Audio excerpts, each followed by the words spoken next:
लक्ष्मीकान्तं कमलनयनं योगिभिर्ध्यानगम्यम् वन्दे विष्णुं भवभयहरं सर्वलोकैकनाथम्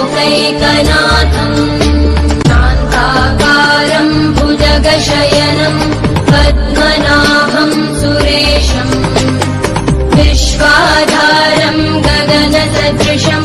मेघवर्णं शुभाङ्गम् लक्ष्मीकान्तं कमलनयनं योगिभिर्